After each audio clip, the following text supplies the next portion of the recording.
ណាត់រង្វាល់អាហារសំដៅទៅលើបរិមាណជាក់លាក់នៃអាហារសម្រាប់ប្រភេទនីមួយៗ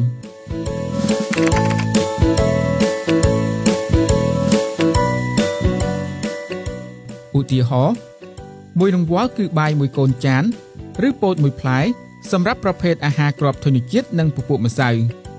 ចេកមួយផ្លែកន្លះស្វាយ4ចំណិតសម្រាប់ប្រភេទផ្លែឈើការដឹងពីចំនួននៃរង្វាល់អាហារធ្វើឲ្យយើងកាន់តែងាយស្រួលនៅក្នុងការរាប់និងគ្រប់គ្រងបរិមាណអាហារដែលយើងបរិភោគ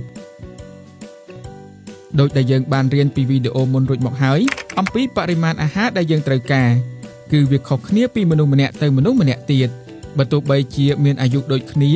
តែបរិមាណអាហារដែលត្រូវការគឺខុសគ្នារវាងក្មេងប្រុសនិងក្មេងស្រី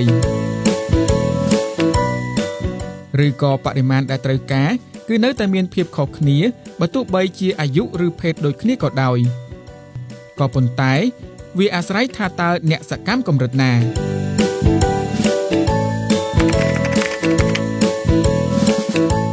សូមសាកល្បងស្វែងរកចំនួនរង្វាល់អាហារដើម្បីធ្វើជាឧទាហរណ៍ប្រសិនបើអ្នកជាកុមារីសូមមើលតារាងមួយនេះសូមមើលជួរឈរនៃអាយុដែលអ្នកចង់រកប្រសិនបើអ្នកអាយុ14ឆ្នាំសូមមើលនៅទីនេះ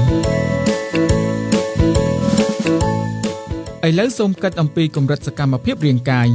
តើអ្នកមានហាត់ប្រាណទៀងទាត់ដែរឬទេឬនៅតែផ្ទះស្ងៀមមិនបានធ្វើអ្វីសោះអ្នកត្រូវគិតពីកម្រិតសកម្មភាពរាងកាយដែលអ្នកបានធ្វើជាទៀងទាត់មិនមែនគ្រាន់តែមួយថ្ងៃឬពីរថ្ងៃទេ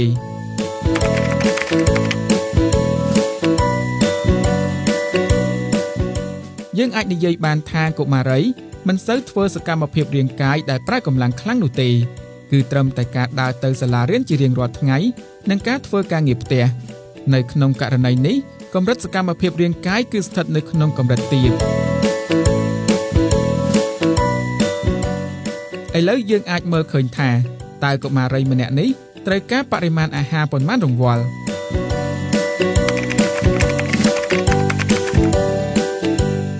សម្រាប់កម្រិតនេះគាត់គួរបរិភោគអាហារប្រភេទគ្រាប់ធញ្ញជាតិពី5ទៅ7រង្វាល់ប្រភេទបន្លែពី4ទៅ5រង្វាល់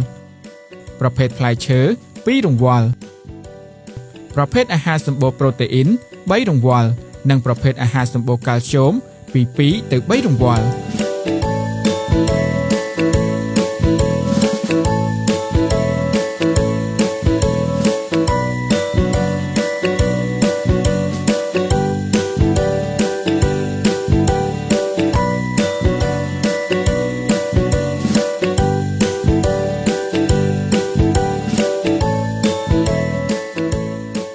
ក្នុងមួយថ្ងៃ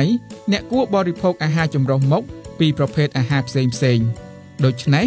បើអ្នកបរិភោគបាយមួយរង្វាល់ជារៀងរាល់ពេលទទួលទានអាហារនោះរាប់ថាអ្នកបានទទួល3រង្វាល់ក្រៅពីនេះអ្នកអាចបន្ថែមអាហារសម្រន់ដូចជាដំឡូងនិងពោតដើម្បីទទួលបាន2រង្វាល់ទៀតឬប្រសិនបើអ្នកបរិភោគនំប៉័ងជាអាហារពេលព្រឹកគឺស្មើនឹង1រង្វាល់ហើយបរិភោគបាយ2ចាននៅពេលថ្ងៃត្រង់និង2ចាននៅពេលល្ងាចនោះរាប់ថាអ្នកទទួលបាន5រង្វាល់ដែរនៅពេលស្វែងរកបរិមាណដែលត្រូវការអ្នកប្រហែលជាគិតថាខ្ញុំមិនបានបរិភោគអាហារគ្រប់គ្រាន់ទេឬខ្ញុំបរិភោគច្រើនពេកក៏ប៉ុន្តែសូមកុំបារម្ភអីអ្វីដែលសំខាន់គឺយើងត្រូវដឹងពីបរិមាណអាហារដែលយើងត្រូវការដើម្បីអាចគ្រប់គ្រងការបរិភោគអាហារដោយខ្លួនឯងអ្នកអាចអនុវត្តពីមួយថ្ងៃទៅមួយថ្ងៃបាន